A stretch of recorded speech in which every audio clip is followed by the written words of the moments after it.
So we have come back for our next lecture, and today I'll be continuing with the third chapter, that is deep water. Alright, so before I begin, I would just like to thank each and every student who have been supporting me and giving me all the love. Thank you so much for trying to understand what I'm teaching you all and trying to go through all my lectures. It means a lot. Thank you so much. Alright, so fine. Now that all these thanking is done, let us come back to our chapter. Okay, so till where did we complete in the previous class? I know I cannot hear you all, but this is just the way I teach. You all know this. Alright, okay, so please turn to page number 25, those who have complete English translation. The text is here on the screen. And I think I taught till the second paragraph. That is, we discussed about how the author, who is the narrator himself, because the story is autobiographical, and autobiographical means that the author himself or herself is telling his or her own story. Alright, okay, so we understood that the author William Douglas, he is telling us his experience which he had when he was 10 or 11 years of age, when he decided to learn to swim at the YMCA pool, which I already told you in the last class. There what happened, he also told us about he described the YMCA pool, which was 2 to 3 feet on one hand, and 2 to 3 feet deep, and on the other hand it was 9 feet deep, but the drop was gradual.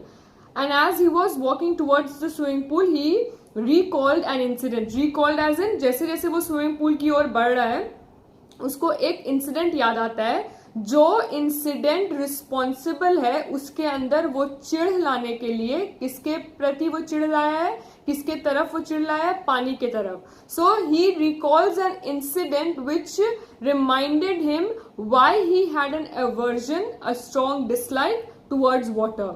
And what was that incident which he recalls? That when he was 3 or 4 years old, he went to a beach with his father in California, to a California beach, and there what happened, वो अपने पापा के पैर पे चिपका हुआ था, and suddenly a wave came and knocked him, as in it just pushed him, and for a moment he was unable to breathe.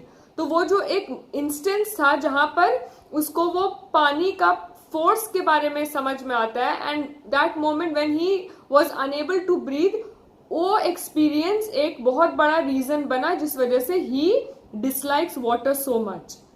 And आज वो 10-11 साल का है, जहां वो YMCA पूल के पास स्विमिंग करने के लिए जा रहा है. Okay, till here we discussed. Now let us proceed. Now we will discuss what happens at YMCA pool. वो जो डीप वाटर है उसके साथ जरूर कुछ हादसा होता है, तभी वो डीप वाटर में जाता है. तो वो क्या होता है, कैसे होता है, let us proceed and see. Alright, my introduction to the YMCA swimming pool revived unpleasant memories and stirred childish fears, as I told you. Okay, just let me explain it. My introduction to YMCA pool. Introduction as in when he was introduced. As in introduced होना, introduction मतलब जब आमने सामने तुम आते हो, जब तुमको पहली बार किसी चीज के बारे में पता चलता है. तो यहाँ पर जब वो YMCA pool के तरफ पहली बार जा रहा था, at that moment some unpleasant memories. Unpleasant क्या होता है? Something which is not giving you pleasure, something which is sad, something which is not happy.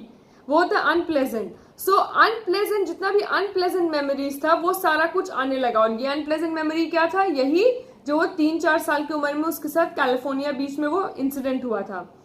And stirred childish fears. Stir करना, please underline and write, STIR, घुमाना, चम्मच घुमाना.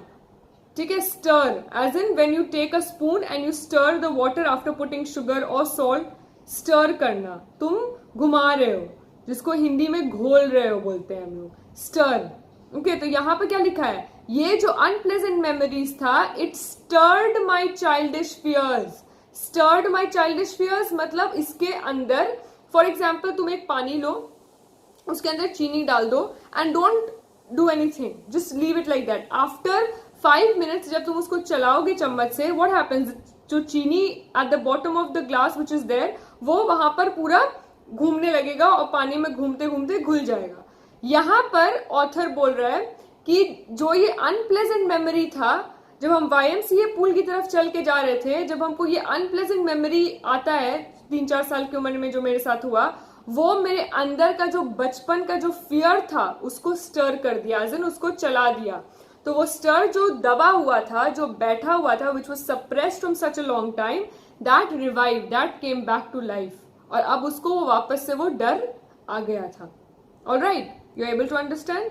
Okay. But in a little while I gathered confidence. I paddled with my new water wings, watching the other boys and trying to learn by aping them. Aping them, copying them. Ape क्या होता है? Ape is a type of a like human जो homo sapiens होते हैं, ठीक है? तो ape क्या हो जाएगा? यहाँ पर kind of copy बोल सकते हो. Aping them, copying them. I did this 2 or 3 times on different days and was just beginning to feel at ease in water when the misadventure happened. अब देखो क्या बोल रहा है यहाँ पर. I paddled with my new water wings, watching other boys and by trying to copy them. I did this 2 or 3 times on different days. वो 2-3 बार ये कर चुका है. He tried to just swim. He tried learning swimming. ठीक है. And was just beginning to feel at ease. उसको अब अच्छा लगना शुरू हो ही रहा था. वो पानी की तरफ वो जो डिसलाइक है या हेट्रेड है या डर है वो कहीं ना कहीं हट रहा था और उसको आराम मिलना शुरू हुआ ही था when the miss adventure happened. Now यहाँ पर मिस एडवेंचर क्या होगा ये हम लोग को उस मिस एडवेंचर के बारे में आगे बताएगा. विच मीन्स जो यहाँ पर मिस एडवेंचर के बारे में बोल रहा है ये वो पहला 3 or 4 years वाला इंसिडेंट नहीं है कैलिफोर्निया बीच वाला. ये एक दूसरा इंसिडेंट है जो 10-11 साल की उम्र में अभी जब वो YMCA पूल गया है वहां पर इसके साथ होगा. अब क्या होगा लेट अस सी. सो अगर बोर्ड्स में क्वेश्चन आएगा डिस्क्राइब द या what misadventure happened with William Douglas, you have to write जो अभी हम आगे पढ़ाएंगे. जो उसके साथ कैलिफोर्निया बीच में हुआ है जब वो बच्चा था वो मिस एडवेंचर नहीं है, वो उसके साथ एक स्मॉल एक्सपीरियंस था. जो उसके साथ YMCA पूल में होगा, स्विमिंग पूल में, वो एक्चुअली मिस एडवेंचर होगा, एक्चुअल मिस एडवेंचर. ठीक है. So now let us discuss कि उसके साथ YMCA पूल में होता क्या है जिस वजह से ये टाइटल आया है चैप्टर का डीप वाटर. यहां तक सबको समझ में आ गया? Alright. Okay. I went to the pool when no one else was there. The place was quiet. The water was still and the tilled bottom was as white and clean as a bathtub. I was timid about going in alone, so I sat on the side of the pool to wait for others. So यहाँ पर क्या बोल रहा था जब वो 10-11 साल, please students understand, जब तक तुम अपने दिमाग को क्लियर करके नहीं समझोगे what I am trying to say, you won't be able to understand. समझो, ये विलियम डगलस ऑथर है जो खुद नरेटर है, स्टोरी बता रहा है. ये 10-11 साल की उम्र में YMCA पूल जाता है. क्यों? उसको स्विमिंग सीखना है. लेकिन जैसे वो चल के जा रहा है उसको एक बचपन का इंसिडेंट याद आता है जो उसके साथ 3 या 4 साल की उम्र में हुआ था कैलिफोर्निया बीच में अपने पापा के साथ जब वो गया था. अब जब वो स्विमिंग पूल की तरफ बढ़ रहा है उसको वो इंसिडेंट याद आया तो उसके अंदर वो डर वापस से आ गया है. खैर कुछ दिन वो अपने से स्विम करने के लिए चाहा YMCA पूल में, और क्या लिखा था कि हमको ईज फील होना शुरू हुआ था, हमको अच्छा लगना शुरू ही हुआ था कि एक मिस एडवेंचर हुआ. वो मिस एडवेंचर क्या है वो हम बता रहे हैं. ठीक है. नाउ ही सेइंग दैट हम पूल के पास बैठे थे जब कोई भी नहीं था वहां. The place was quiet, the water was still, और जो टाइल्स था नीचे स्विमिंग पूल का वो it was as clean as a bathtub, बिल्कुल व्हाइट था. I was timid about going in alone. Timid, please underline and write, weak. Okay. So उसको बहुत वीक, उसको बहुत कमजोर फील हो रहा था दैट हम अकेले कैसे जाएंगे. So he was sitting on the other side of the pool, जो पूल के किनारे बैठा था and he was waiting for other people. वो सोच रहा था कि जैसे कोई और आएगा तब हम भले अंदर जाएंगे और स्विम करना सीखेंगे, सो दैट अगर हमको कुछ होगा भी तो लोग बचा लेंगे. ठीक है. This was her this was his idea. I had not been there long when in came a big bruiser of a boy, probably 18 years old. He had thick hair on his chest. He was a beautiful physical specimen with legs and arms that showed rippling muscles. He yelled, "Hi skinny, how do you like to be dugged?" Okay, so understand. तो वो वहां पर कुछ देर बैठा था. Suddenly a boy came who was 18 years old, and the description जो यहाँ पर दिया हुआ है, I'm not interested in the description, so I'll not tell you in detail, but you understand एक लड़का आया who had muscles and who was very not exactly like a bodybuilder, but then वो physique उसका बहुत strong था, एकदम well built लड़का था. He came, इसलिए यहाँ पर physical specimen बोला गया. Specimen जब कोई चीज का बहुत perfect example होता है, तो वो बहुत good looking होगा in terms of physique and all. वो आता है and he just calls out to this boy, and who is the boy sitting here? William Douglas. इसको आवाज देके क्या बोलते हैं? Hi skinny, as in क्योंकि obviously William Douglas पतला दुबला लड़का था 10-11 साल का, उसको वो दूर से चिल्लाता है Hi skinny. तो वो कैसा लगेगा हम तुमको पानी के अंदर फेंकेंगे? तो ये किस तरह से तुमको पानी के अंदर फेंका जाए? क्या लाइन है यहाँ पर? How do you like to be ducked? Ducked as in duck we all know एक bird का नाम है, duck ये एक एनिमल बोल सकते हो, उसका नाम है. बट जब उसको हम वर्ब फॉर्म में यूज कर रहे हैं, डक्ड बोलते हैं, तो मतलब होता है कि उसको किसी को डुबाना. फॉर एग्जाम्पल हम एक पत्थर लिए and I just throw it into the water जोर से, तो वो अंदर इट गेट्स डक्ड. ठीक है, वो अंदर जाता है. You can say dipping something inside water या फिर थ्रोइंग समवन, वो होता है डक्ड. तो यहाँ पर वो जो वेल बिल्ड लड़का आता है 18 साल का, वो बहुत मजे में और बहुत कूलली आके बोलता है हाई स्किनी, तुमको कैसे डूबना पसंद होगा या कैसे तुमको हम फेंके पानी में. So is behaving very like he is trolling. Troll सुने होगे, सोशल मीडिया का जमाना है, ट्रोल करना, किसी को बुरा भला बोलना. तो काइंड ऑफ उसको यहाँ बुली कर रहा है. बुली भी सुन चुके होगे, उसको तंग कर रहा है, परेशान कर रहा है ये बड़ा लड़का. With that, now after this paragraph जो अभी हम read out कर रहे हैं, please underline. The text is also on the screen. Just underline and understand also. With that, he picked me up and tossed me into the deep water. Underline. The first time the title of the story has come into the chapter. हम बोल चुके हैं जब भी story का title chapter के बीचों chapter के कभी भी कोई भी line में आएगा, you need to understand the importance of it. यहाँ पर विलियम डगलस बोल रहा है कि वो हमसे पूछते ही साथ कि तुमको कैसा पसंद है पानी में फेंका जाए. He was just asking him before हम कुछ रिएक्ट कर पाते हैं. वो हमको उठाया and he just tossed me. Toss क्या करते हैं? कॉइन हम लोग लेते हैं, टॉस करते हैं as in we throw it like this, और वो फिर नीचे गिरता है. सो सिमिलरली इसको भी ऐसे उठाया होगा and then he fell into the water. I landed in a sitting position, swallowed water and went at once into the bottom. I was frightened, but not yet frightened out of my wits. On the way down, I planned when my feet hit the bottom, I would make a big jump, come to the surface, lie flat on it, and paddle to the edge of the pool. तो यहाँ पर ये जो William Douglas है, ये यहाँ पर क्या बोल रहा है कि वो हमको उठाया suddenly and he just through me inside the water. तो जैसे वो फेंका, हम ऑब्वियसली विलियम डगलस जो है वो सिटिंग पोजीशन में सिटिंग पोजीशन में बैठा होगा. तो जब तुम उसको सीधा वो ऐसे उठा के ही must have thrown it into the water, तो वो सिटिंग पोजीशन में ही लैंड किया एज इन वो नीचे जाके नीचे गया bottom towards the bottom of the pool. Now obviously William Douglas को सोचने का भी टाइम नहीं मिला होगा. तुम फॉर एग्जाम्पल तुम बैठे हुए हो और तुम हम लेक्चर सुन रहे हो, सडनली हम पानी का बॉटल निकालेंगे और तुम्हारे मुंह पे फेंक देंगे. What will happen? You won't be able to realise कि हुआ क्या. सिमिलरली विलियम डगलस जो ऑथर है, उसको भी रियलाइज नहीं होता है हुआ क्या. He is just tossed inside the water, और वो जिस पोजीशन में बैठा था उसी पोजीशन में नीचे लैंड करता है पानी के नीचे. And there he makes a plan on the way going down. जैसे वो नीचे नीचे जा रहा, because the drop was gradual. भले वो हम लोग को लगा होगा कि एक बार कुछ फेंके वो फट से नीचे गया, बट तुम मूवीज देखे होगे, उसमें स्लो मोशन में बहुत सारा चीज दिखाता है दैट वो जैसे जैसे नीचे जा रहा है उसके जहन में बहुत कुछ चल रहा है. तो देखने वालों को वो एट वंस लगा होगा, बट उसी फ्रैक्शन ऑफ सेकंड में इंसान का जो ब्रेन होता है वो बहुत कुछ सोच लेता है. ठीक है. So he planned how he would come out of the water. वो क्या प्लान किया? when my feet hit the bottom, वो प्लान किया कि जब हम मेरा पैर नीचे बॉटम को हिट करेगा, हम जोर से प्रेशर देंगे, जोर से हिट करेंगे बॉटम को, और क्योंकि हम जोर से हिट करेंगे लाइक अ स्प्रिंग, हम ऊपर की तरफ आ जाएंगे, और ऊपर आने के बाद हम पैडल करके by the edge of the pool पहुंच जाएंगे. ये किसका प्लान था? ऑब्वियसली ऑथर का. ओके, विलियम डगलस का प्लान था कि हम जैसे नीचे जब हम जा ही रहे हैं तो हम जोर से बैंग करेंगे अपने पैर से, एंड देन हम ऊपर like a spring I come up. It seemed a long way down.